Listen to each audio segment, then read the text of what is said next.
Hi friends, welcome to ಸವಿರುಚಿ. ನಾನಿವತ್ತು ಸಿಂಪಲ್ಲಾಗಿ ಮಸೊಪ್ಪು ಸಾಂಬಾರು ನಮ್ಮ ಮನೇಲೆ ನಾನು ಯಾವ ರೀತಿ ಮಾಡ್ತೀನಿ ಅಂತ ನಿಮ್ಮೆಲ್ಲರಿಗೂ ಶೇರ್ ಮಾಡ್ತಾ ಇದ್ದೀನಿ. ಇದು ಮುದ್ದೆಗೆ ಅನ್ನಕ್ಕೆ ತುಂಬ ಚೆನ್ನಾಗಿರುತ್ತೆ. ನಾನಿಲ್ಲಿ ಕುಕ್ಕರಲ್ಲಿ 1 ಕಪ್ ಆಗೋಷ್ಟು ತೊಗರಿಬೇಳೆನ ತೊಳೆದ್ಬಿಟ್ಟು ಸೇರಿಸ್ಕೊಂಡಿದ್ದೀನಿ. ಹಾಗೆ ನಾನಿಲ್ಲಿ ಟೊಮೆಟೊ ಒಂದು ಈರುಳ್ಳಿ ಮತ್ತು 1 ಗಡ್ಡೆ ಬೆಳ್ಳುಳ್ಳಿ ಮತ್ತು 4 ರಿಂದ 5 ಹಸಿಮೆಣಸಿನ್ಕಾಯಿನ ತಗೊಂಡಿದ್ದೀನಿ. ಇದನ್ನು ನಾನು ಕುಕ್ಕರ್ಗೆ ಸೇರಿಸ್ಕೊಳ್ತಾ ಇದ್ದೀನಿ. ಇಲ್ಲಿ ನಾನು ಸಾಂಬಾರ್ ಪೌಡರ್ ಕೂಡ ಸೇರಿಸ್ತಾ ಇದ್ದೀನಿ. ಇದರಿಂದ ಒಂದು ಒಳ್ಳೆ ರುಚಿ ಬರುತ್ತೆ. ಮನೇಲೆ ಮಾಡಿರೋ ಬೇಳೆ ಸಾಂಬಾರ್ ಪೌಡರ್ 2 ಟೇಬಲ್ ಸ್ಪೂನ್ ಆಗೋಷ್ಟು ಸೇರಿಸ್ಕೊಂಡಿದ್ದೀನಿ. ಹಾಗೆ ರುಚಿಗೆ ತಕ್ಕಷ್ಟು ಉಪ್ಪನ್ನ ಕೂಡ ಆ್ಯಡ್ ಮಾಡ್ಕೊಂಡಿದ್ದೀನಿ. ಮತ್ತು 1 ಟೀ ಸ್ಪೂನ್ ಆಗೋಷ್ಟು ಅರಿಶಿನ ಪುಡಿನ ಸೇರಿಸ್ಕೊಂಡಿದ್ದೀನಿ.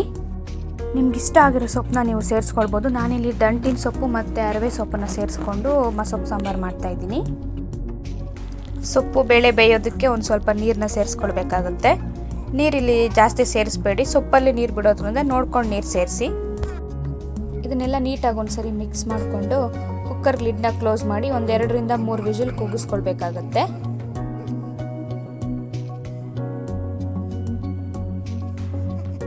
ನೋಡಿ, ಇವಾಗ 3 ವಿಜಿಲ್ ಕೂಗಿಸ್ಕೊಂಡಿದ್ದೀನಿ ನಾನು.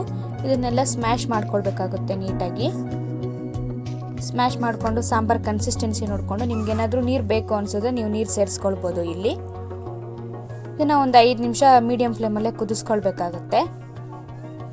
ಸಾಂಬಾರು ರೆಡಿ ಆದಮೇಲೆ ನಾವು ಇದಕ್ಕೆ ಒಗ್ಗರಣೆ ಮಾಡ್ಕೊಳ್ಬೇಕಾಗುತ್ತೆ. ಜೀರಿಗೆ, ಸಾಸಿವೆ ಮತ್ತು ಕರಿಬೇವು ಸೊಪ್ಪು ಮತ್ತು ಒಣಮೆಣಸಿನ್ಕಾಯಿ 2 ರಿಂದ 3 ಸೇರಿಸ್ಬಿಟ್ಟು ಒಗ್ಗರಣೆ ಮಾಡಿಕೊಂಡ್ರೆ ಸಾಂಬಾರು ರೆಡಿ ಆಗುತ್ತೆ. ಇದು ಮುದ್ದೆ ಅನ್ನಕ್ಕೆ ಎಲ್ಲದಕ್ಕೂ ಹೊಂದ್ಕೊಳ್ಳುತ್ತೆ. ಲಾಸ್ಟಲ್ಲಿ ಕೊತ್ತಂಬರಿ ಸೊಪ್ಪನ್ನ ಆ್ಯಡ್ ಮಾಡಿ ಫ್ಲೇಮ್ನ ಆಫ್ ಮಾಡಿದ್ರೆ ಸಾಂಬಾರು ರೆಡಿ ಆಗುತ್ತೆ. ನಿಮಗೆ ಈ ವಿಡಿಯೋ ಇಷ್ಟ ಆಗಿದ್ರೆ ಲೈಕ್ ಮಾಡಿ, ಶೇರ್ ಮಾಡಿ ಮತ್ತು ನನ್ನ ಚಾನಲ್ನ ಸಬ್ಸ್ಕ್ರೈಬ್ ಮಾಡ್ಕೊಳ್ಳಿ. Thanks for watching.